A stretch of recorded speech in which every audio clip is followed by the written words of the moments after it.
esta parte con esta tabla que extraje del Matthews, donde podemos ver el nombre común de todos los ácidos grasos, sean saturados o insaturados, su nombre sistemático, como lo acabamos de aprender a nombrar, y esta es una buena tabla para que ustedes practiquen, inclusive con la misma abreviatura, ponen, por ejemplo, este ácido graso de 14 carbonos y practiquen cómo nombrar. Importante esto de la abreviatura. La abreviatura es un sistema sencillo de nosotros poder simplificar los ácidos grasos, ¿ok? Entonces, por ejemplo, sabemos que si tenemos esta abreviatura de 16, que vendría representando la cantidad de carbonos que tiene la molécula, seguido de 2 puntos y un 0, que representa la cantidad de doble enlaces que hay en la molécula, sabemos que estamos hablando del ácido palmítico, es decir, del ácido hexadecanoico. Aquí también podemos ver los puntos de fusión según sea si es saturado, si es insaturado y según el número de carbono.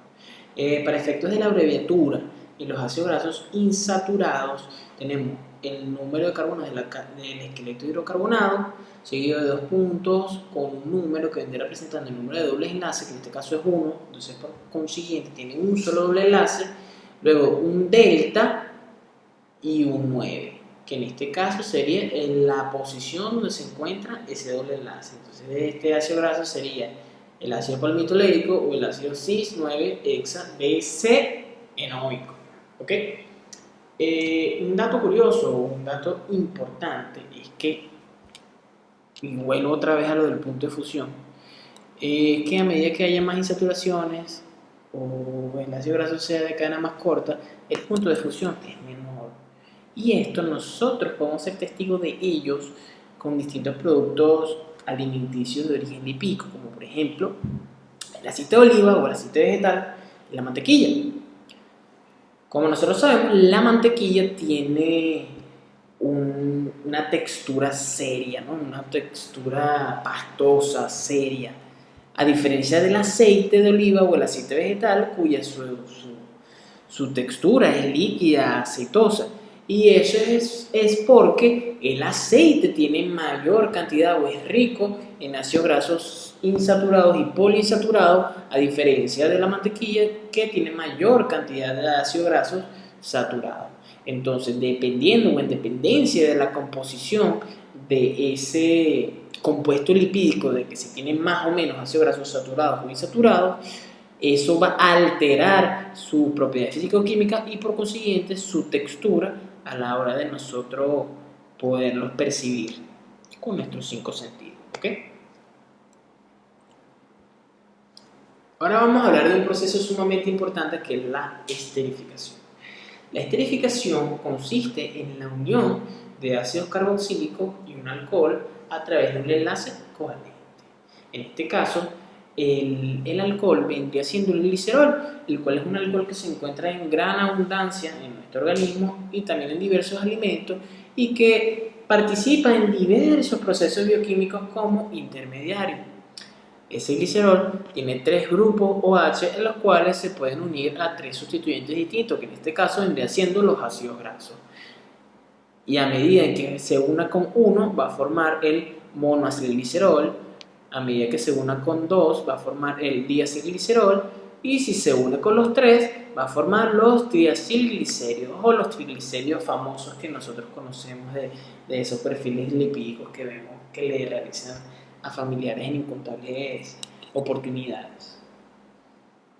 También, como les había mencionado anteriormente, la saponificación es una reacción química que se da entre un cuerpo graso con una base o álcalis, que en este caso o usualmente se utiliza hidróxido de sodio o hidróxido de potasio, y que eso va a dar lugar a una sal de ácido graso que se denomina jabón, lo cual es sumamente importante porque gracias a esa sal de ácido graso que se forma, nosotros vamos a tener la capacidad de, a medida que lo utilicemos, poder solubilizar los distintos compuestos lipídicos que tenemos a nuestra disposición.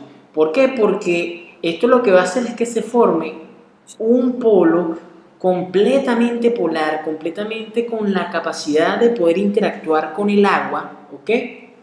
como es este que está aquí, del grupo carboxílico unido con el sodio, y otro polo completamente hidrofóbico, que va a tener la capacidad de interactuar con las distintas estructuras hidrofóbicas o lipídicas que se encuentran en esa solución, y por consiguiente pueden formarse estructuras como lo son las vesículas bicapas o las mismas micelas, y eso me va a permitir a mí poder solubilizar o empaquetar distintos componentes lipídicos en agua. Y es así como funciona el jabón que nosotros utilizamos todos los días para limpiar nuestro cuerpo, para lavar nuestras manos. Es por eso que a través de yo poder utilizar el jabón, puedo emulsificar y también solubilizar esos componentes lipídicos que están en mis manos, que están en mi cuerpo, y poder hacer que estos se desprendan del mismo a través del agua común y corriente.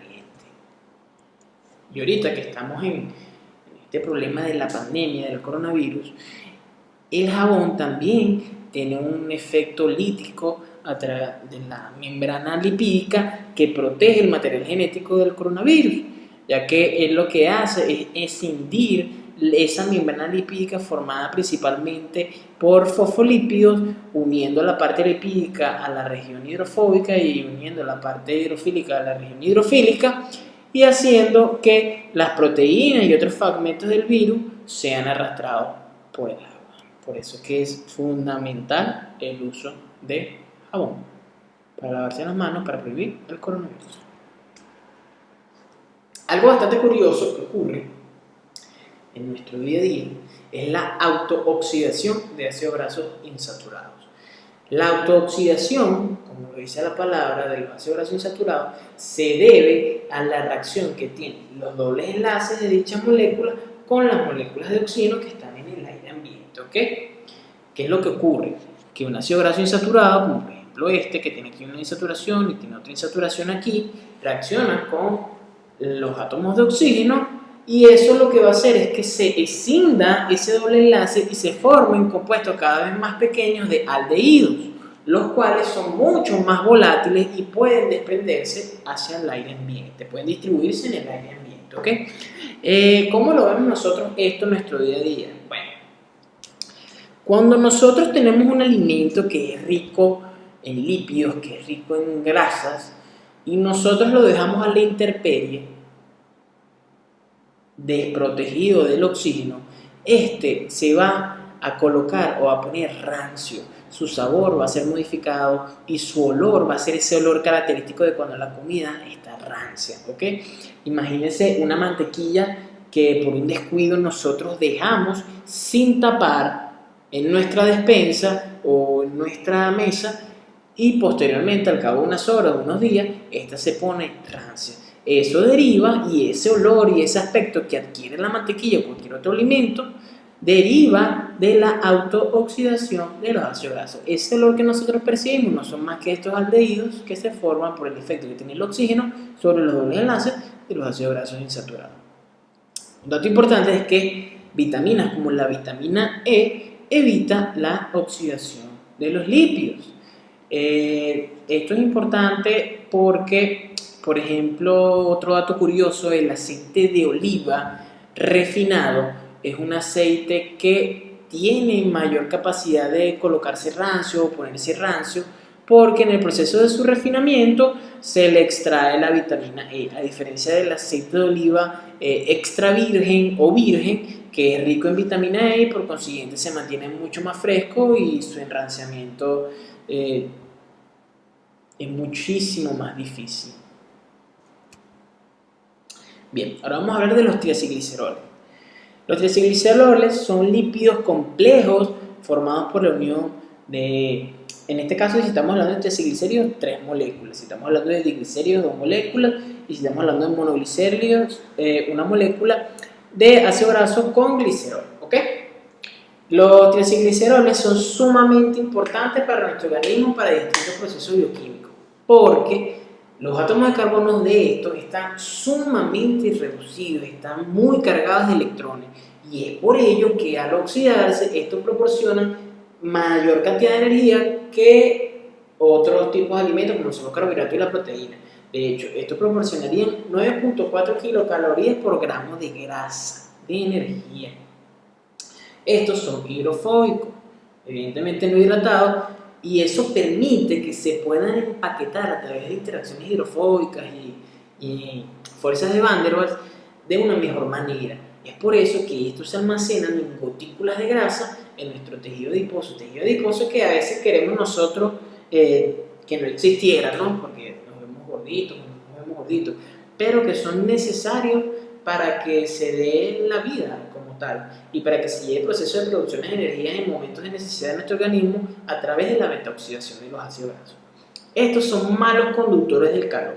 Es por eso que una persona que tenga mayor tejido adiposo puede tolerar mejor el calor, porque este tejido adiposo forma una capa aislante del calor en esa persona, a diferencia de una persona que tenga un flaquito, que tenga menos tejido adiposo. Y por último, estos tienen baja densidad y por consiguiente mayor capacidad de flotación. Ahora vamos a hablar de los lípidos de membrana. La membrana celular está constituida por una serie de lípidos bastante abundantes, ¿ok? Que no solo están constituidos por lípidos, sino por otros sustituyentes de otros orígenes que le dan esa arquitectura especial y necesaria para que la célula pueda cumplir toda su función. Vamos a irlos desglosando uno a uno y poco a poco. Empezamos con uno de los más importantes y de los más abundantes de la membrana celular, que son los fosfoglicéridos. Estos son lípidos complejos que se caracterizan por presentar, en su mayoría, un ácido ortofosfórico que está unido, o un grupo fosfato que está unido a uno de los carbonos del glicerol. Y ese glicerol en sus otros dos carbonos tiene dos sustituyentes de ácidos grasos que pueden ser saturados o insaturados, pueden ser iguales o pueden ser distintos según el tipo de fosfolípido del cual se esté mencionando. ¿Okay? Dependiendo del sustituyente, del último carbono del glicerol, va a tener nombres distintos, ¿ok? Como por ejemplo la fosfatidilmetalonamina, la fosfatidilcolina, que es cuando tiene un grupo colina, la fosfatidilserina, que es cuando tiene un grupo serina, el fosfatidilglicerol, cuando tiene otro glicerol aquí unido, el fosfatidilinositol, que es cuando tiene un inositol aquí unido. Y de independencia de esos sustituyentes distintos, van a tener características distintas y se van a ubicar en células distintas. Por ejemplo, el fosfatidilglicerol constituye la cariolipina, el cual es un componente sumamente importante para mantener la estructura de la membrana mitocondrial interna, la cual es necesaria para que se dé la vida en una persona, porque participa en ese proceso de transporte de electrones, que más adelante en el segundo lapso entenderemos bien porque yo estoy haciendo tanto hincapié en esto y porque estoy diciendo que es tan importante esta membrana mitocondrial interna.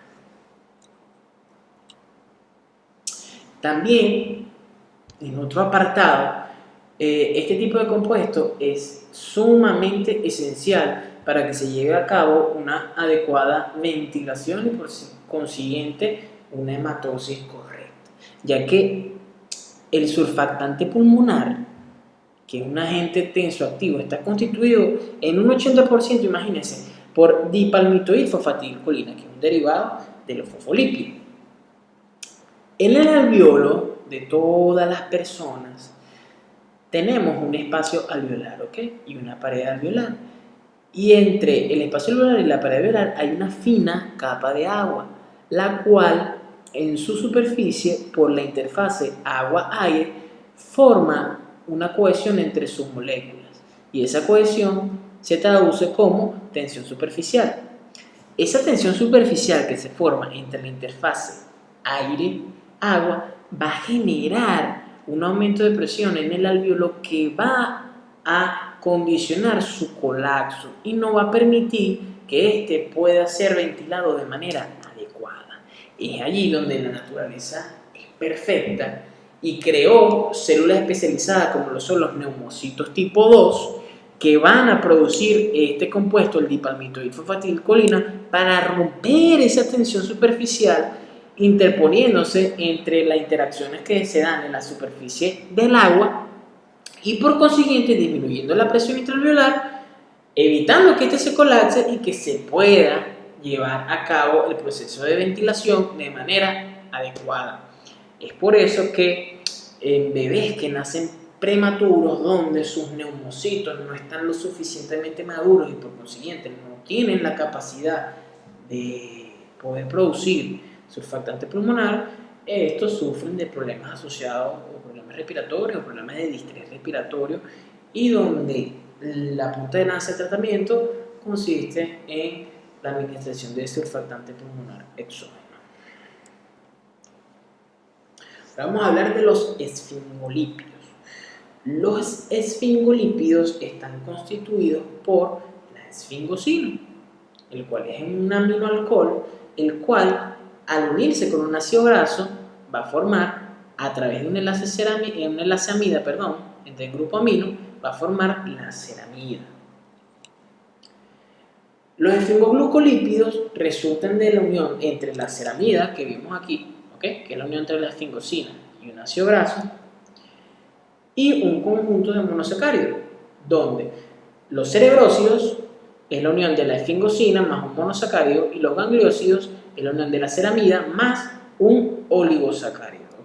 Aquí lo tenemos de manera esquemática. Aquí tenemos la ceramida, el cual consiste en esfingosina más un ácido graso, el cerebrósido, el cual consiste entre la esfingosina, un ácido graso y un monosacárido, el gangliósido, el cual consiste entre la esfingosina, el ácido graso y un polisacárido. En lo que respecta a los esfingofosfolípidos, el grupo alcohol, el grupo H de la ceramida, se va a unir a una molécula de ácido ortofosfórico, como lo habíamos visto en el caso de los fosfolípidos normales. Y a su vez, esta lo va a hacer con otra de etanolamida o de colina. Los esfingofosfolípidos, son importantes para nuestro organismo, esenciales. Sin ellos no se diera la vida o no pudiéramos ni siquiera cumplir diversas funciones, porque estos son componentes fundamentales de la vaina de mielina. Esa vaina que recubre la acción de nuestras neuronas y que permite que no se disipe el potencial eléctrico o el potencial de acción que ocurre entre una neurona y otra. Es decir, que sin esto no pudiera darse la vida como la conocemos. Y básicamente esa es la función de todos los esfingolípidos: mantener la estructura especializada de las distintas membranas celulares de todas las células de nuestro organismo. Ahora vamos a hablar de unas moléculas bastante particulares, que son los terpenos. Los terpenos son moléculas que están formadas por la polimerización de otra molécula orgánica que se llama isopreno, que es esta que nosotros tenemos aquí. Y estos terpenos se encuentran unidos o polimerizados en la naturaleza, y dependiendo de la cantidad de terpenos que formen una molécula, va a tener características distintas, como por ejemplo los monoterpenos, que está formado por 2 isoprenos.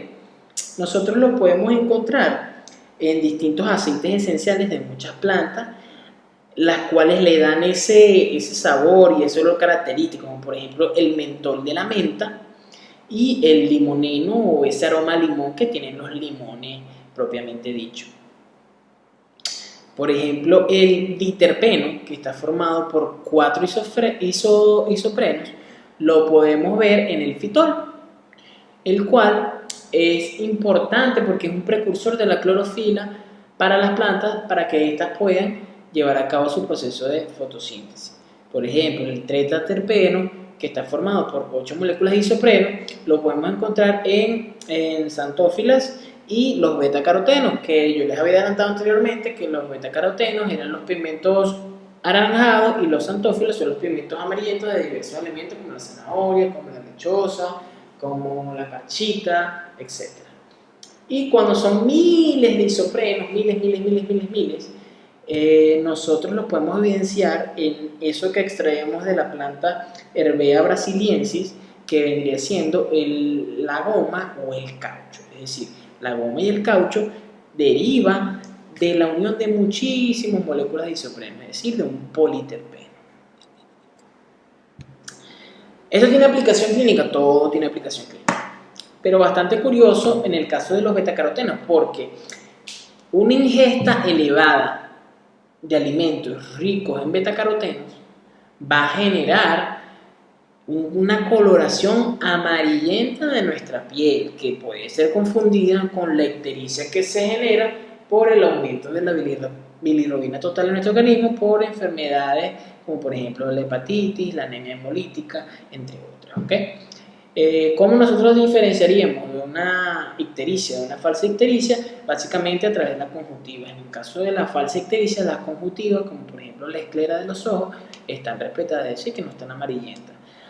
En contraposición a una ictericia verdadera por una hepatitis o por una anemia hemolítica, donde las conjuntivas también estarían amarillentas.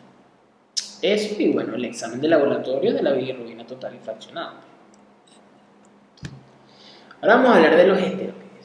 Los esteroides son lípidos derivados de una molécula denominada ciclopentano perhidrofenantreno, que es esta molécula que yo les presento aquí, donde su estructura está formada por 4 anillos carbonados, que viene siendo el anillo A, el anillo B, el anillo C y el anillo D, el cual tiene una cadena R. Y dependiendo de cómo varíen los sustituyentes de estos 4 anillos, las moléculas serán distintas, tendrán características distintas. Por ejemplo, los esteroles están representados principalmente por el colesterol, que a pesar de que el colesterol de alguna forma u otra está asociada a alto riesgo cardiovascular, es importantísima para la formación de hormonas y también para mantener la arquitectura de nuestras membranas celulares, porque como pueden ver aquí, entre los fosfolípidos que forman las membranas celulares también hay moléculas de colesterol que mantienen esa membrana allí funcionando. Es débilmente anfipático porque cuenta con un grupo hidroxilo en el carbono A, en el anillo A. Como les adelanté, es componente esencial de la membrana biológica y está íntimamente relacionado con las lipoproteínas. La vitamina D en su estructura surge de la apertura del anillo B, el segundo anillo que veíamos en la estructura del ciclopentano perhidrofenantreno, y la formación subsecuente de dobles enlaces en esta estructura. Esta se va a formar se forma en la piel a través de la acción de los rayos ultravioletas que tienen los rayos solares sobre la misma.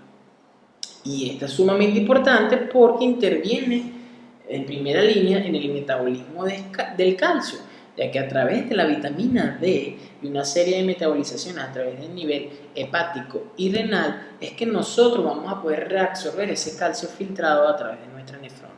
Y ese calcio va a poder depositarse en los huesos y poder formar los núcleos de dosificación y el desarrollo normal de los mismos.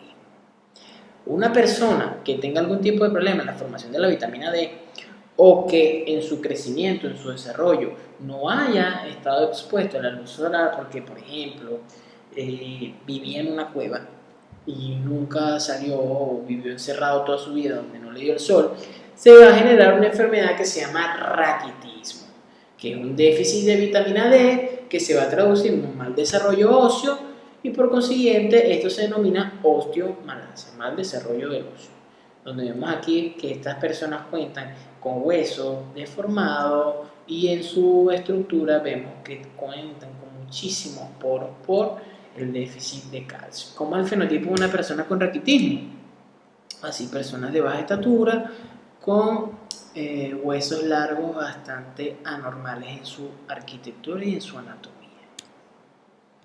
También tenemos los ácidos biliares, los cuales en su estructura existen varios grupos de hidroxilo, por consiguiente son un poquito más hidrofílicos. Y en su cadena lateral lineal de 5 carbonos terminan con un grupo carboxílico. ¿Cuál es la función de los ácidos biliares que se encuentran en la bilis, que produce nuestro hígado, que se almacena en la vesícula biliar? Y eso es sumamente importante porque se van a encargar de emulsificar las grasas de la dieta, es decir, separar esos grandes compuestos de lípidos en compuestos más pequeños, para que estos puedan ser absorbidos a través de las membranas de los enterocitos y luego transportados en forma de lipoproteínas a la circulación. De ellos derivan los ácidos cólicos, desoxicólicos y quenodesoxicólicos. También tenemos los corticosteroides, hormonas sumamente importantes, que ellas van a ser sintetizadas en la corteza suprarrenal.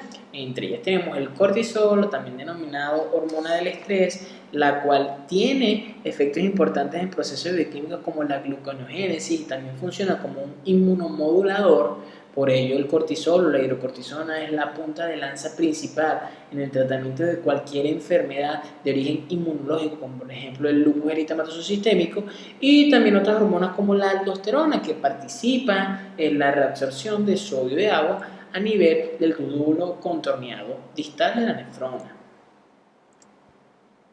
También tenemos hormonas sexuales, en las cuales destacan dos tipos, los estrógenos y los andrógenos, donde los estrógenos son las femeninas y los andrógenos son las masculinas. Ellas presentan en común la ausencia de una cadena lateral en el carbono número 17. Acuérdense que estas hormonas son las principales responsables de que se desarrollen de manera adecuada los caracteres masculinos y femeninos en las personas de estos sexos.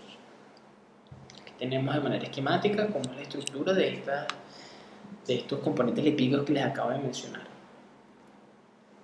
Ahora vamos a hablar de unos lípidos bastante particulares y bastante importantes, como lo son los componentes icosanoides, donde destacan las prostaglandinas, los leucotrienos y los tromboxanos. Ellos derivan del ácido araquidónico, ¿ok? El ácido araquidónico que vimos anteriormente, que tenía 20 carbonos, que era un ácido poliinsaturado, ¿ok? El ácido araquidónico se encuentra en las membranas celulares, pero para que éste pueda ser desprendido o pueda ser aislado de las membranas de las células, toma acción una enzima que se llama fosfolipasa A2, que lo que va a hacer es escindir este ácido araquidónico de los distintos fosfolípidos. Aquí ven la acción de la fosfolipasa 2 sobre este fosfolípido y me libera el ácido araquidónico. Posteriormente, ese ácido araquidónico va a pasar o va a sufrir la acción de dos enzimas, que viene siendo la enzima ciclooxigenasa y la enzima monooxigenasa. Lo que respecta a la enzima ciclooxigenasa va a formar a partir del araquidonato o el ácido araquidónico las prostaglandinas y los tromboxanos. Y la monooxigenasa va a formar los leucotrienos. Las prostaglandinas son componentes icosanoides que funcionan como hormonas paraclínicas, a su vez como los tromboxanos y los leucotrienos. Y ellos tienen múltiples funciones, como por ejemplo, ellos causan vasodilatación, inhiben la agregación plaquetaria, inclusive se ha demostrado que tienen efectos en lo que refiere al dolor, ¿ok?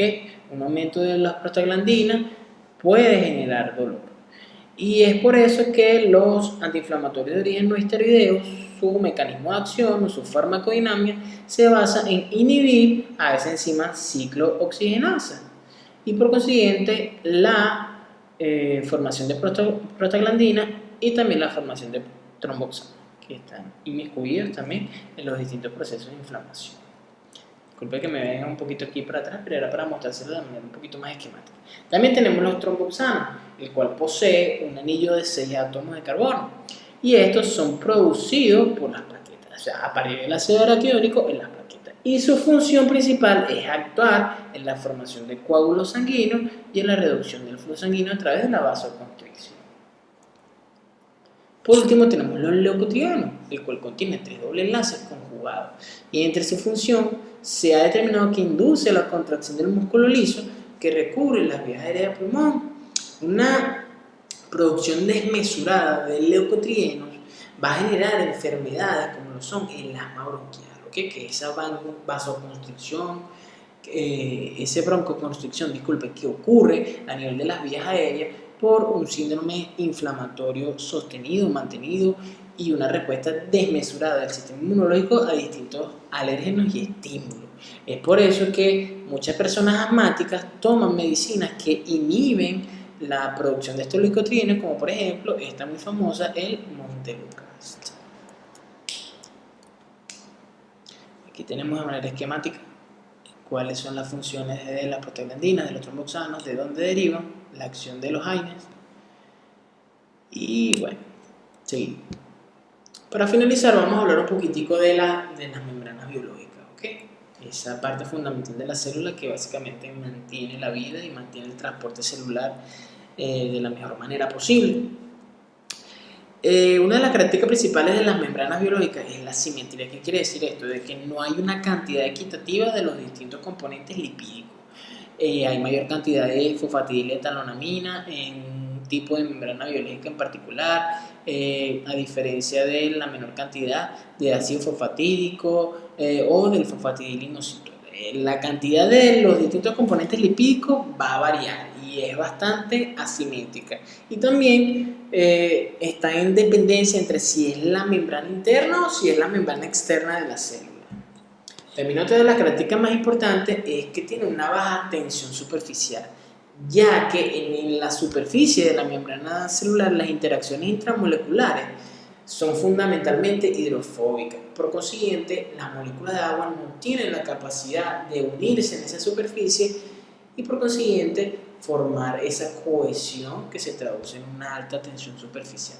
También, estas tienen gran fluidez porque la viscosidad de la bicapa lipídica, es decir, la resistencia que imponen estos componentes al movimiento, depende muchísimo entre el porcentaje de ácido graso insaturado o saturado que tenga esa molécula. Si es una membrana rica en ácido graso insaturado, su fluidez va a ser mayor. Y si es una molécula rica en una membrana rica en ácido graso saturado, su fluidez va a ser menor.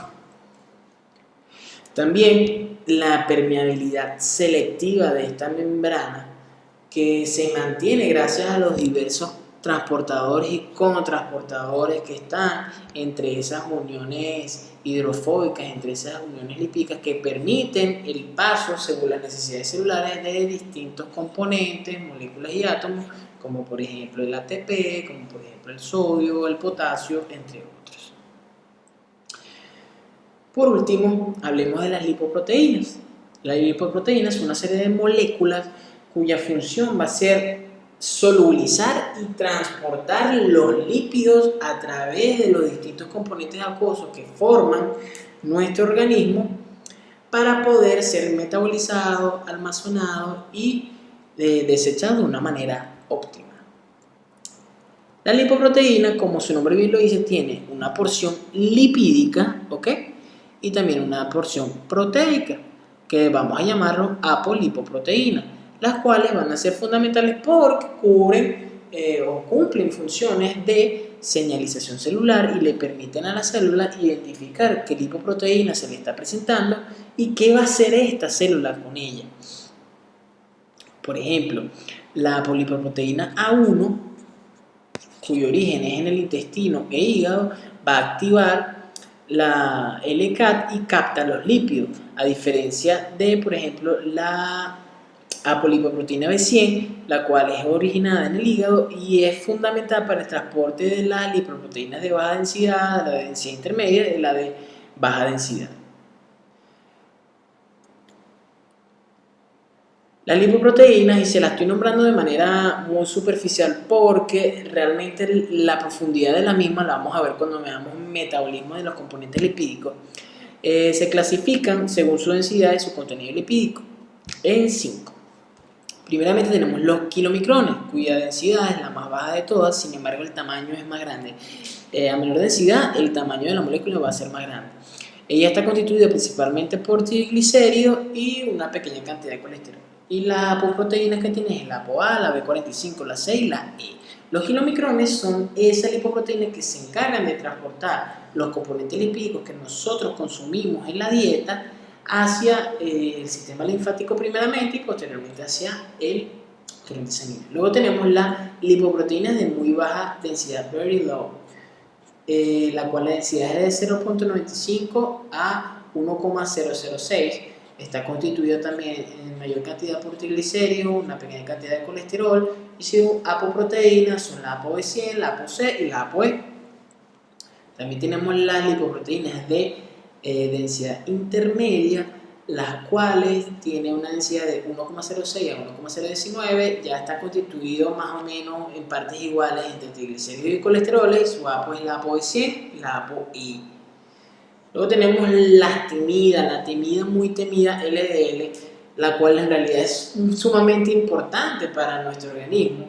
¿Por qué le digo que es muy temida? Porque es la que llaman el colesterol malo, porque esta lipoproteína se encarga de llevar el colesterol desde el hígado hasta las células.